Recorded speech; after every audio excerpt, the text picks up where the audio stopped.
Previously on Chief Concerns. What does Ricky Bobby say? You know, if you're not first, you're last. Yeah. So that's what he's saying.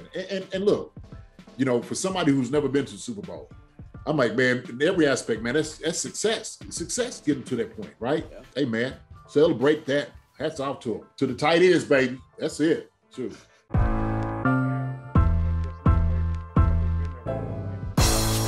It's the corner where the treats at. Is this the passing of the torch, right? Is this what this signifies? It comes down to that front office and what they feel is most important. The champ is here. We've touched down from a higher plane. Why you landed here? We always look forward to that week because it was always intense. You know that we ain't coming back. We about to. The man, the myth, the legend, Dante Hall. My favorite player growing up was Dante Hall. I love you guys in the show, but Dante was my guy. Get to dashing because you done on the war field.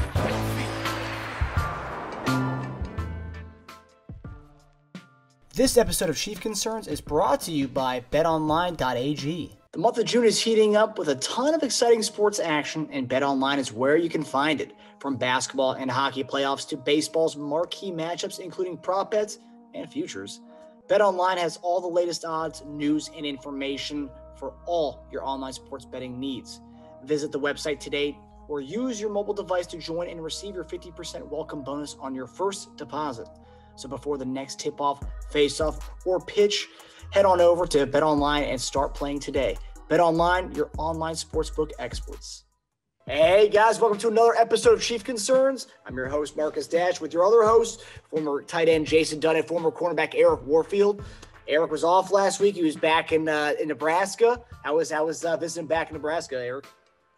Good time. You know, they had a College World Series going on. Actually, it's still going. I think it's still going on.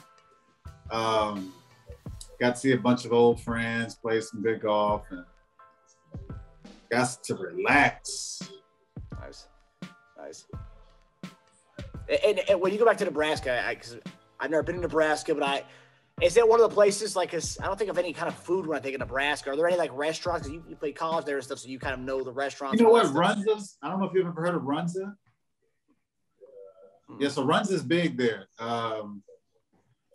It is popular for, it's kind of like a beet pie.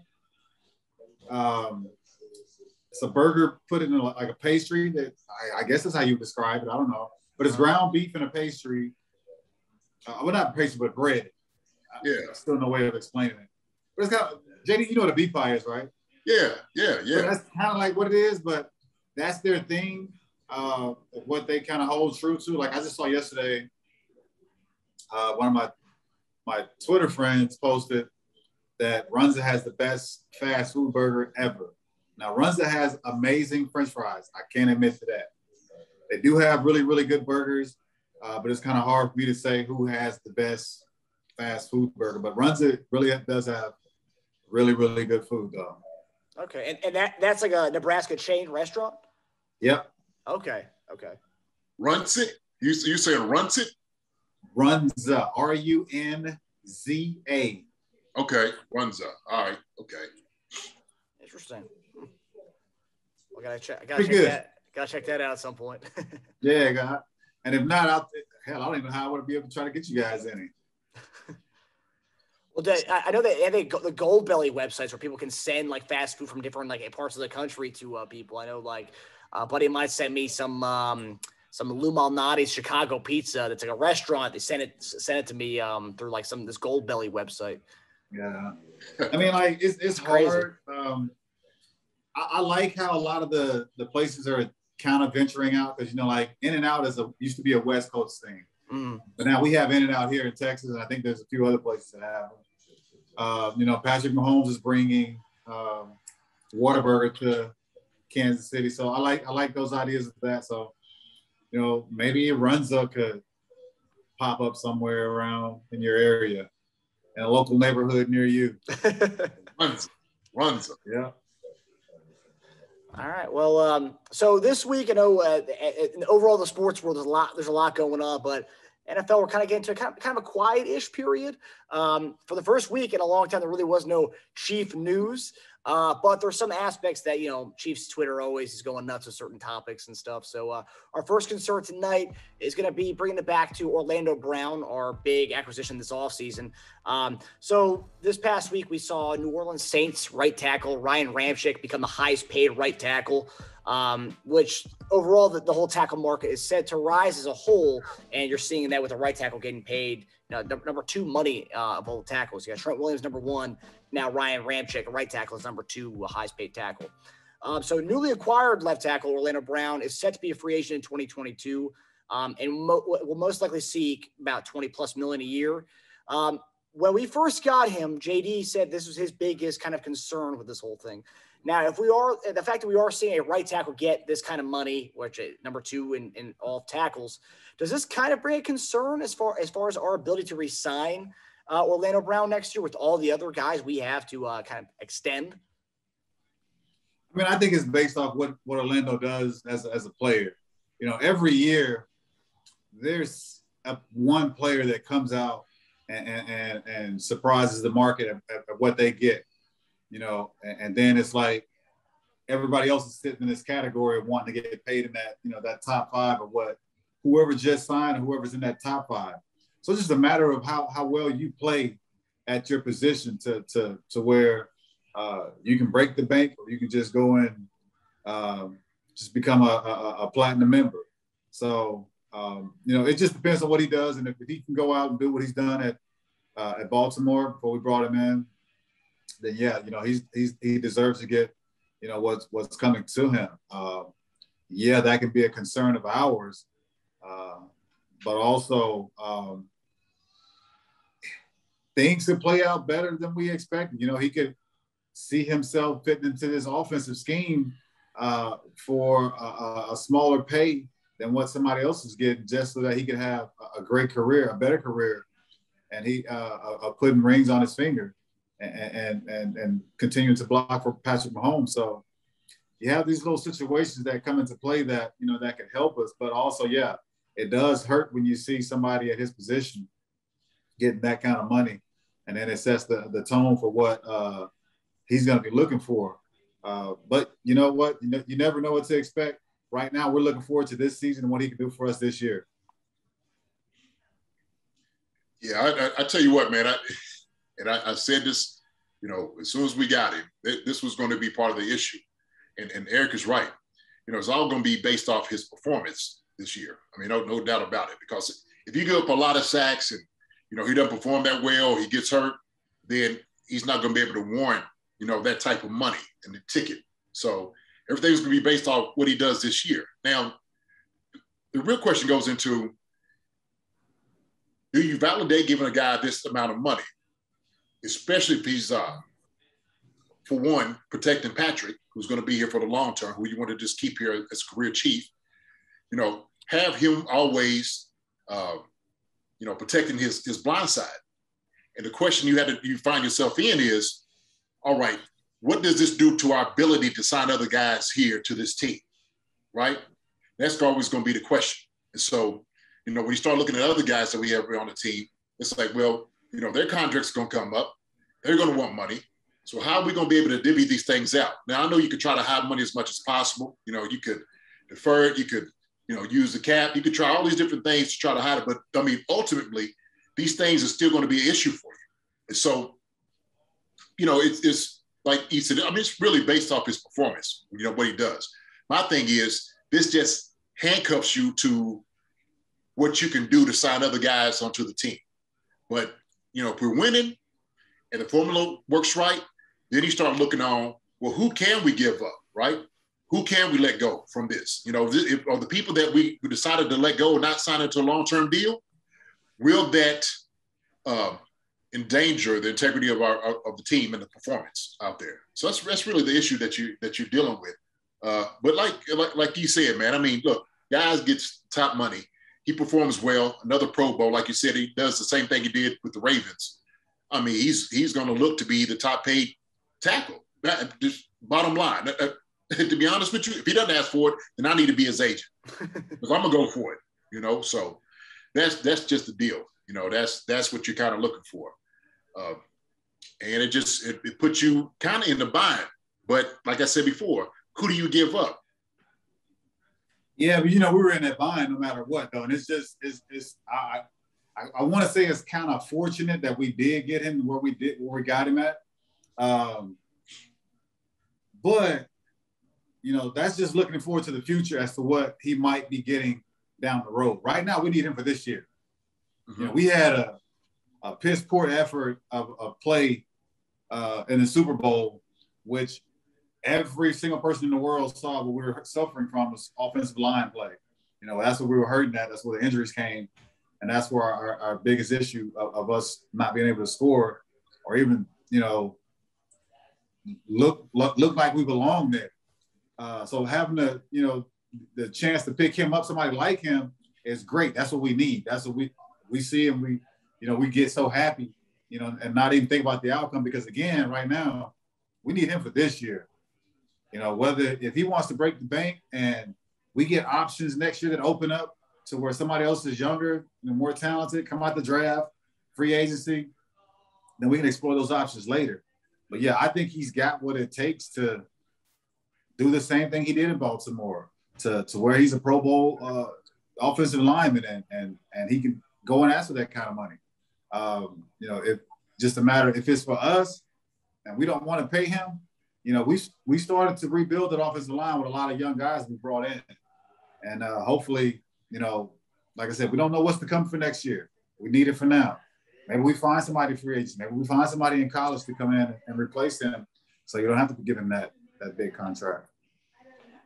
Yeah, and that's a good point, because you're talking about the young guys you got coming in right now, and the chemistry, because it seems like right now, from everything I've heard, everybody's gelling together. It's all coming together right now on the offensive line. And like I said, that position, like an offensive line, having everybody be on the same page is tough to do. And what you don't want to do is play musical chairs with your offensive line, especially if a guy comes in and performs well. Because we already got the left tackle, a left guard already signed in. We got two rookies who are going to become starters for the foreseeable future. And now I guess some of the question is right tackle, but that we got a guy who's out there right now who's doing a great job, and we got a young guy behind him who is an up and coming guy. So keeping that line together is going to be the absolute focal point. And look, Patrick Mahomes, anytime you have him back there throwing the football, he's going to give you a chance, right? So you can sit there like, well, shoot, we got him back here. As long as we got him throwing the football to some of these guys out here, we're going to have a chance to win a football game. We'll never be out of it. You almost look at it, it's kind of like, Aaron Rodgers, kind of some of the things he's going through right now. It's a little bit different because he doesn't have, the offensive line and stuff around him, but Patrick's going to have that. So with Aaron up there, he gives him a better opportunity, a better chance, and everybody understands that on the offensive and the defensive side. So ultimately, you want to be able to protect, like you said, Brinks Bank. Isn't that what you call him? Yeah. Yes, sir. Half a bill. That's what you want to protect. That's your investment. That's your main investment. So it just makes sense. If you're going to build a fortress, hey, make sure you get some tanks over here, some guns over here, some cannons over here that's going to be able to do that. So it's just a question, man. Protect your team at all costs. Yeah.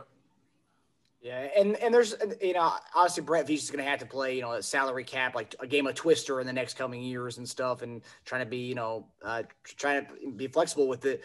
But there's a few things I just been reading that people think that Chris Jones may have to restructure his deal. He may want to restructure his deal depending on how he does this year as defensive end, because we all know edge rushers are getting paid more than defensive tackles, and he might want to restructure and to get paid like an edge, not a DT. And then Tyreek Hill's coming; his contract will be up in within a year or two. We got, some would say, a bargain on him because that was the offseason he came off that where he was in a little bit of legal trouble, which they found out was really nothing at the end of the day. But we stuck with him and signed him for a bargain price after what had happened. He may want to restructure his deal in the next year or two, and then obviously the Tyrann Mathieu situation. So Brett Veach has his hands full, man. It's a great roster and everything, but he's going to have his hands full to keep everything together. So it's a good position to be in, though. True. I mean, right now we're looking for this season, and throughout this season, he'll have enough time, while Andy Reid and the rest of the crew is putting forth a game plan for the season to get through and get to the Super Bowl. Because right now, that's our number one goal, is to win, not to get there, but to win the Super Bowl. We fell short last year, and right now it's just this year. We see what happens this year, and nothing. If the cards fall short, then yeah, we've mishandled a lot, and now we really have a mess on our hand because we have certain guys that we know that are key pieces to this team that probably should be re-signed, as far as Tyrann Mathieu. And then you got, other big contracts that are over there, Frank Clark's and a few others that you have to try to manage. So then you got, I see somebody's got an Amber Alert. That was me. Yeah. Sorry about that. Then you got Orlando Brown too. So yeah, we have situations that at the moment we're concerned about this year. Not getting to the Super Bowl, but winning the Super Bowl. And after that, depending on how these pieces play out, how these players play, then we figure out who gets what contract and how much.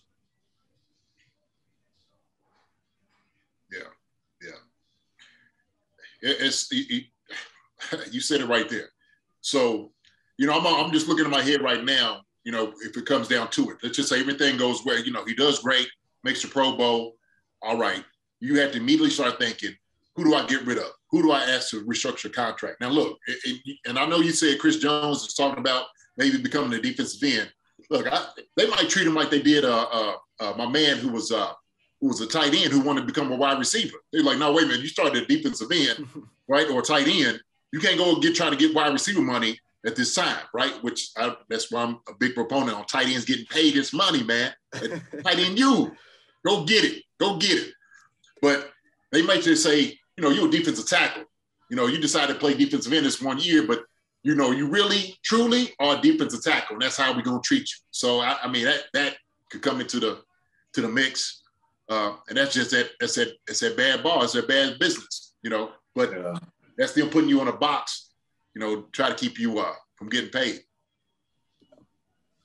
Yeah, it'll be interesting. But as he said, we're all focused on right now in this year. Hopefully, we can bring back the Lombardi Trophy. Go 2 out of 3. It's not bad. Yeah, not bad. All right. So our next concern. This is something that got a little bit. Fans were going at each other's necks on Twitter. So this week, CBS ranked the top NFL coaches from 32 to 1.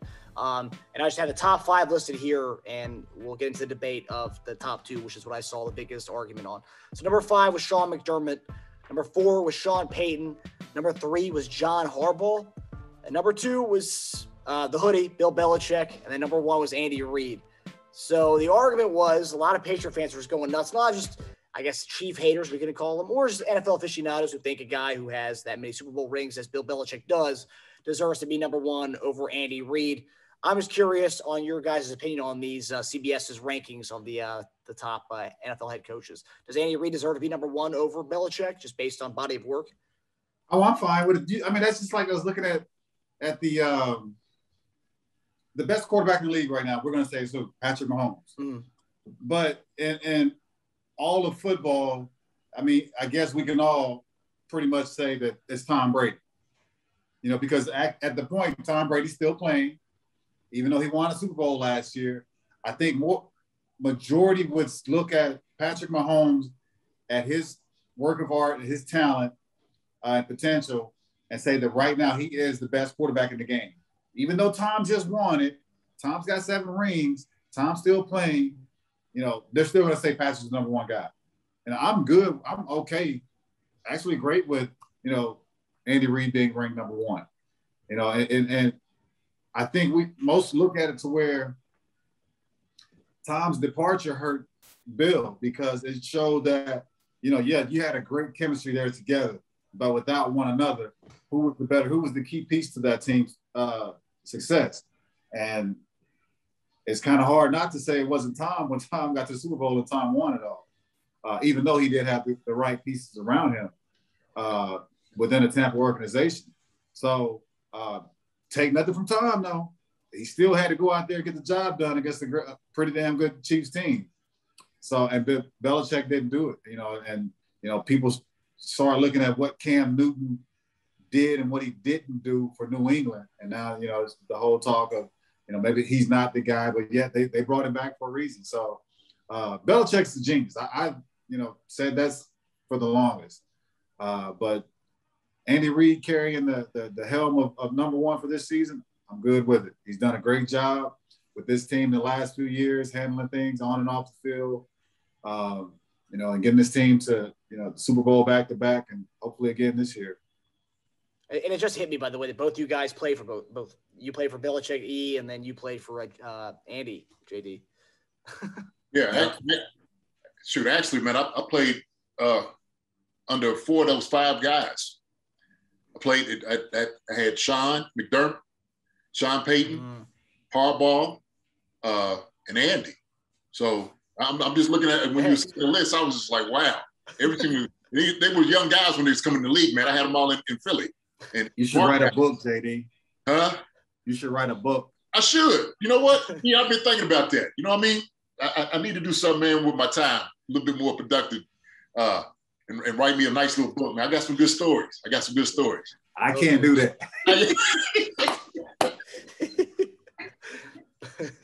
But I tell you what, I look at it like these guys, they're 1 and 2. They really are 1 and 2 to me. I mean, if you ask either one of them, they would be fine being either 1 or 2, I think, to be honest with you. And I think Andy would do it just based off the respect. But it is going to be based off of Super Bowl wins, right? That's what it's going to be. And so, winning percentage, what you did in the playoffs. And that's why they're up in arms about like, oh, my gosh, why you have it? Well, look, Andy is kind of an up-and-comer. And what I did, I kind of checked out the years that Belichick has been in the league as compared to Andy. Belichick has, I think, like another 15 years on him. He has 15 more coaching years than Andy does in the entire league, which is crazy after you start thinking about it.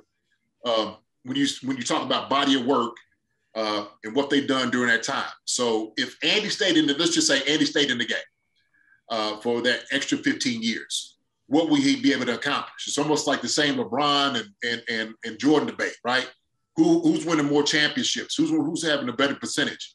Who's gaining what? And so when you have a piece like Patrick now with Andy, which he had another one with 5, Donovan McNabb up there in Philly. He had a great defense, great offense. He had great coaching staff, and so with them, they always got to the championship, NFC championship, and just didn't quite get over the bubble until that one year they made it to the Super Bowl and lost it, right? So they always talk about proof is in the pudding. Now, look, Tom Brady is a great quarterback, right? He has 7 rings, but I'm going to be absolutely honest here. Tom has that many Super Bowl rings because they had great defenses built by him, by Belichick. We can't get past it. I mean, to be honest, when I sit there and I look at it, because this is always arguments all the time, Tom is a great guy. Hey, look, and he's a great quarterback. I'm not taking anything away from him because his body work tells it. He works hard. We know what he gives out there. He is, a great guy on the field, a great character, and he's a winner. But also, too, we got to take in the factors of everything he had around him to win those Super Bowl rings, right? He had some great coaches. They had a system that was set up, but he was able to take advantage of. Had wide receivers, you plug and play. It didn't matter who you had in. It was always a plug and play with Josh McDaniels as his offensive coordinator. And O'Brien was in there with them as well. So they had that. Andy going from Philadelphia and then now coming to Kansas City, and you look at the guys that he had, not taking anything away from him, but Andy's gotten to the playoffs multiple times, which you might say may not be a top-tier quarterback, right? I mean, that you can argue that point in a sense. But he does a great job leading guys, getting there. But in my estimation, I mean, these guys are 1 and 2 to me. I wouldn't be mad either one Andy was second and Belichick was first and vice versa. I'm looking at it. Andy, if he had another 15 years and he had Patrick on his belt, which he will, as long as he decided to keep it here, I mean, he could get another 4 Super Bowls easy, especially if you're talking about during that time, maybe even 5 and even more. So it just depends on how guys stay healthy, how guys play, going back into like keeping everybody here on the the chemistry of the team, keeping all the guys in pieces to be successful. So I could go either way with it, man. I'm not mad at it. I think Andy's a great coach. I think he deserved the number 1 spot, but if he got number 2, I wouldn't be mad at it either. I mean, that's if you're in that conversation, if you're in that conversation with the number of guys that's in there right now, that's a great place to be, right? So, yeah. I mean, it is like you said. You said it's Twitter war, like people going crazy on social media. That's what social media is. You know, I can put a period after a sentence and somebody be upset that it's not an exclamation mark. Yeah. You know, so it's you have your battles that or your arguments where people are not going to agree with anything that you say on something that's right or something that's wrong. So that's just how social media works. And it's what gets me. When I hear people talk about McFraud, when they talk about Mahomes and not being a great quarterback, and I'm like, you got to be foolish. What are you saying? Like, look, everybody can really appreciate a great quarterback and a great player. You know what I'm saying? And like your point is, man, everybody just wants to, troll and, I get you want to, of course, support your team and your guy. I get that part of it, the part of the argument. But then when you try to bring like numbers and facts and all that to them, I'm like, yo, none of what you're saying supports anything that's coming out of your mouth or what you over tweeting. This doesn't make any sense to me. McFraud, win a real Super Bowl ring. I'm like, how did he win a fake one? I don't get it. I don't get it, man. I just, for real, I'm sitting there, I just want to just reach through Twitter sometime and like, catch a couple of jokers, straighten their butt up. Well, I've seen that one. We talked about it on the show before. I still don't get why the Chiefs winning the Super Bowl last year was a fake Super Bowl. If we won this year, I would give you even more. I mean, even though it's not the same, it's still not a fraud Super Bowl. I would even give you more. I would kind of give you that this year would have been a fraud Super Bowl if we had won in a year that fans weren't even in the stadiums. I would get that, but the year before it doesn't make any sense. I don't get that one at all. Yeah. And look, last year, man, everything had to go wrong for us and everything had to go right for them. And that's kind of how I fell in, with the Super Bowl last year. If not with the circumstances and everything that happened, it had been another one. So the boys are going back this year. So if when Andy wins it again, we have this question at the end of the year, now what are you going to say? Are you going to say, oh, well, he's number 2. He should be number 2. I'm like, hey, back up here now, right? Look what they just did. Yeah. Look what they just did. So. Yeah, we'll have the Brady Mahomes the conversation again, and we'll also have this Andy Reid Belichick conversation as well. But both those are going to continue to come up for years. Hey, look, Bill was using glue and duct tape last year to put that team together. All right? Hey, let's just be honest here. That's Uncle Light there. Get the tape out. We got cable. Did he show up again? Like, yeah, he show back up. Got it. All right, okay. Put him on in. And I'm a Cam fan, man. I am. So I'm rooting for him, man. I am. I'm rooting for Cam this year. So. Another interesting name, because we were talking about body of work on the top 5 coaches. Some people were arguing that John Gruden probably should have been in the top 5. We're talking body of work as a head coach. That was another one. I saw some Raider fans were getting involved too. So it's a war field. Everybody was it's a war field. Everyone was arguing with each other on the thread, on the Twitter thread. And John Gruden, Raiders fans were and Buccaneers fans were both saying that John Gruden should be within the top 5 conversations based off body of work, the championship games he went to in Oakland, the Super Bowl he won in Tampa. No. Well, look, John's a great coach. Another guy that was my OC up here in Philly. I mean, it's the same coach tree. It is, seriously. Amazing, man. It is. But, Gruden got away from the game. And so when he got away from the game, guys were just stacking on it. They was catching up. It's like, catching up with money. All right, you come out of here, you out of the workforce, guess what? We catching up at this point. And so I'm looking at it as current coaches, what they're doing, right? So that's the way I look at it. If that's the argument in itself. So Gruden's he's got a lot. He's got to get make up for. Yeah. So what Raiders fans, who we talking about? Who we talking about?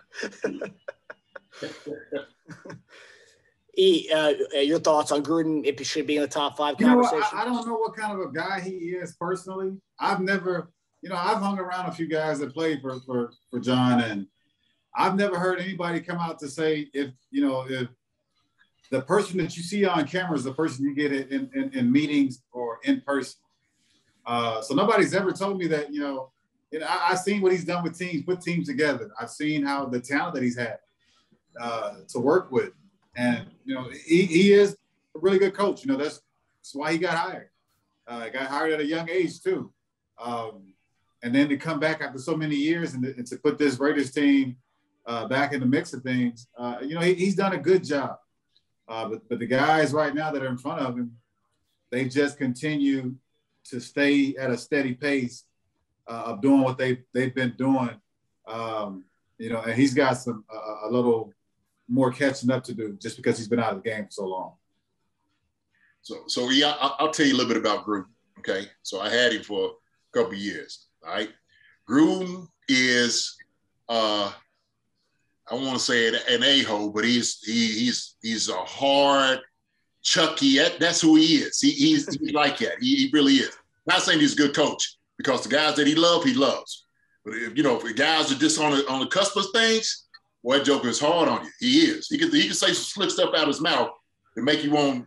I've seen it. I've seen guys, at least during that time when he was OC, wanting to fight him for the stuff that he said and just look out the side of his mouth. But when you're a head coach, different. OC, you might get your wig split.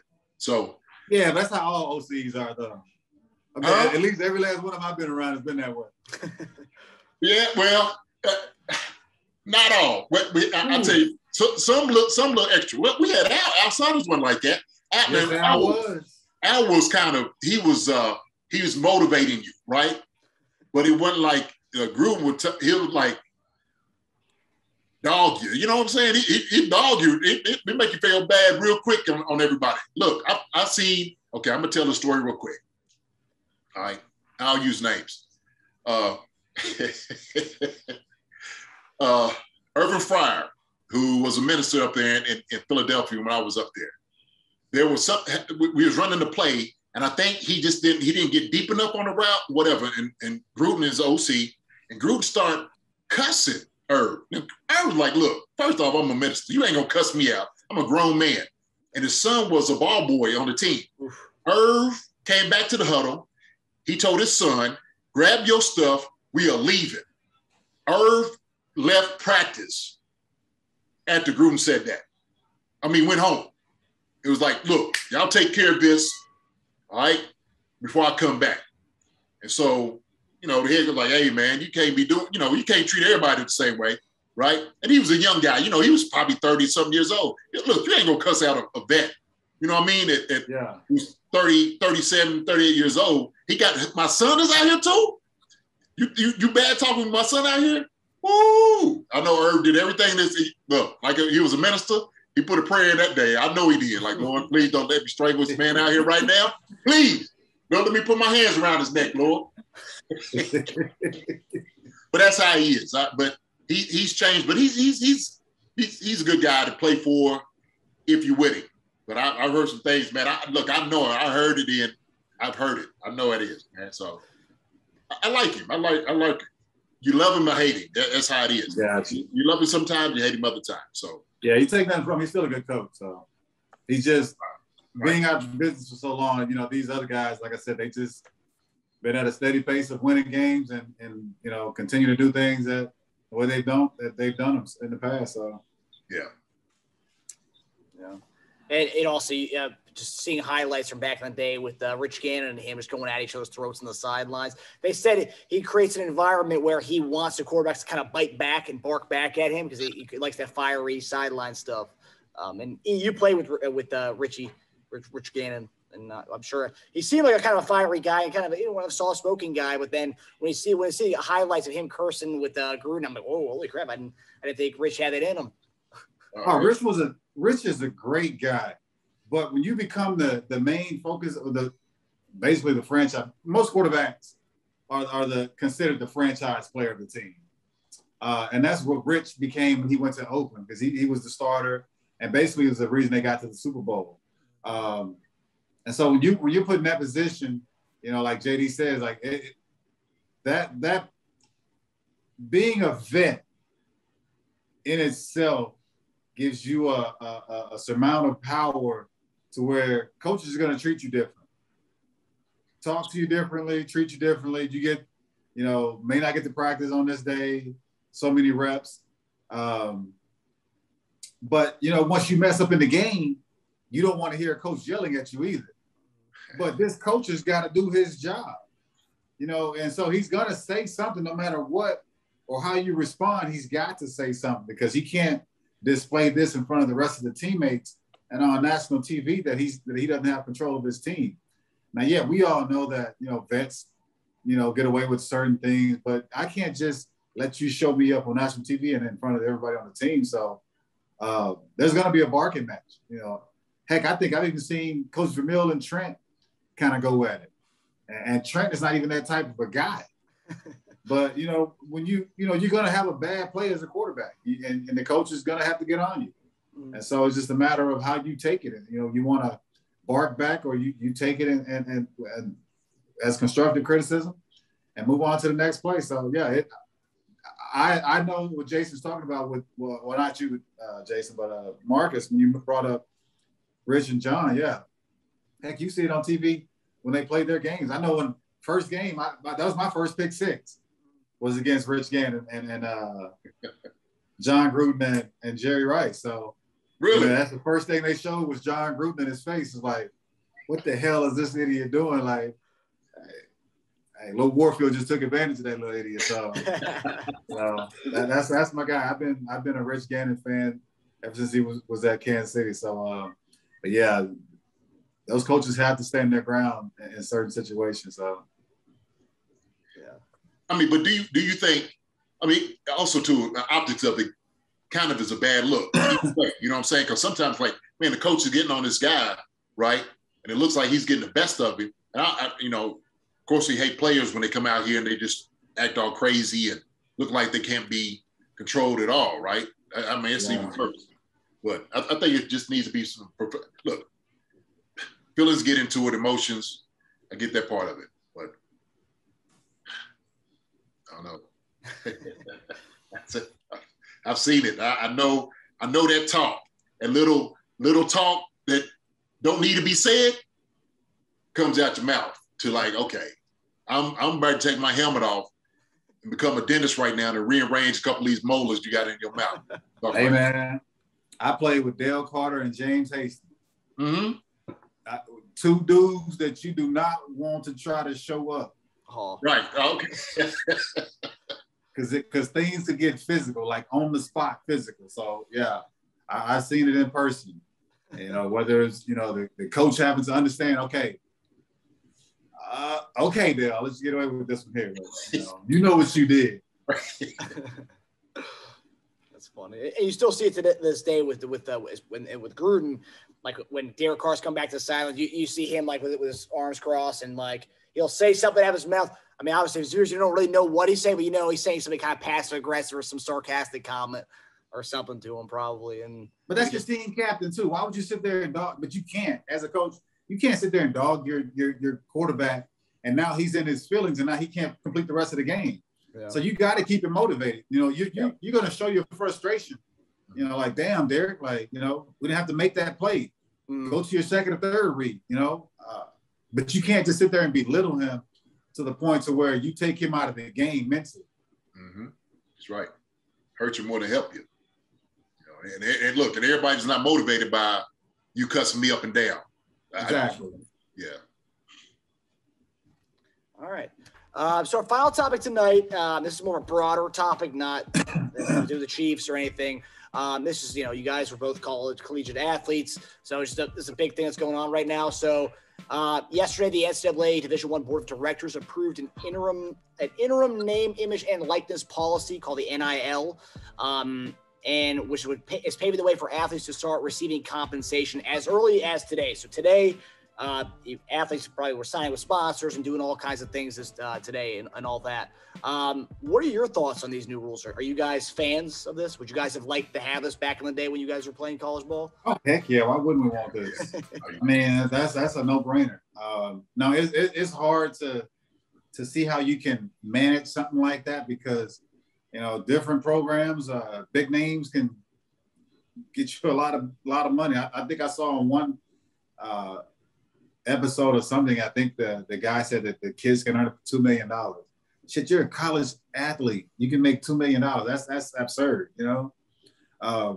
but it goes to show the amount of money that the NCAA was taking out of these kids' pockets too, and keeping them from. But that, also I saw a post on Reggie Bush and how he should be awarded his Heisman bag too, due to all this stuff that's coming to the platform. So yeah, I'm all for it, 100% for it. I don't know how. Like I said, if a kid can manage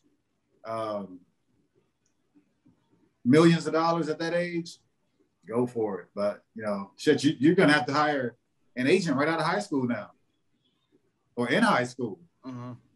So it's crazy.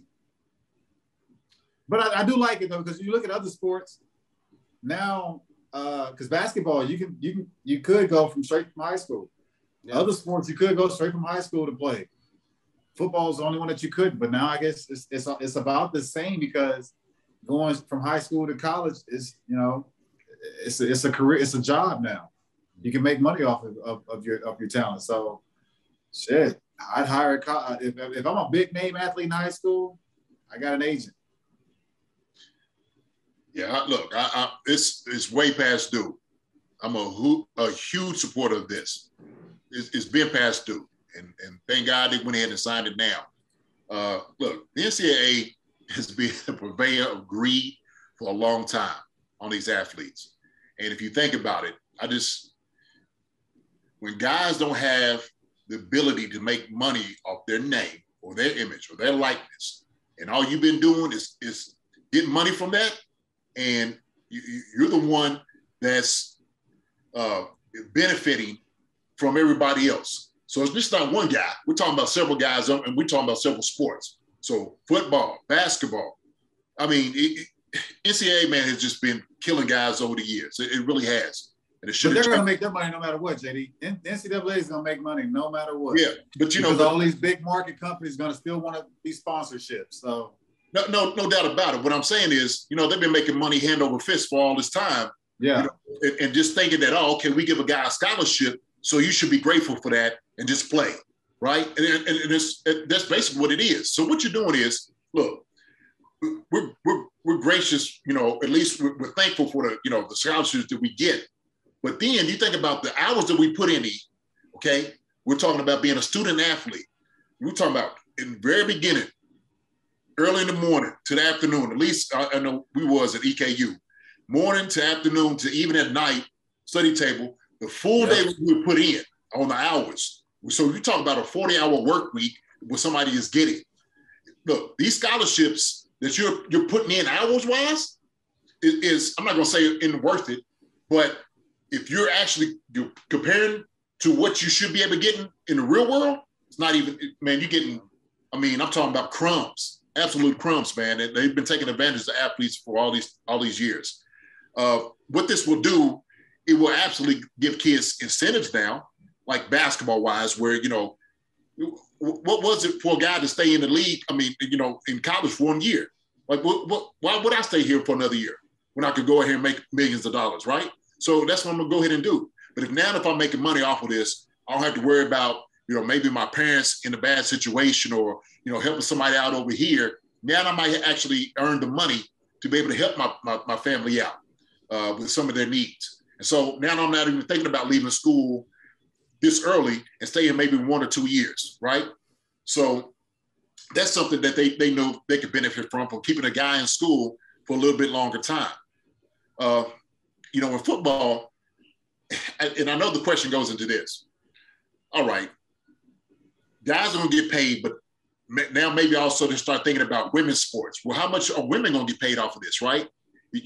Should we try to create something too now? Maybe, and I know this is just something that's brand new, but maybe something where you can get, everybody paid, like in a potted situation where one guy is now, because if one guy's on the team and he's making $50,000 and another guy down here is only making $500, well, shoot, they might get jealous of the guy making $50,000.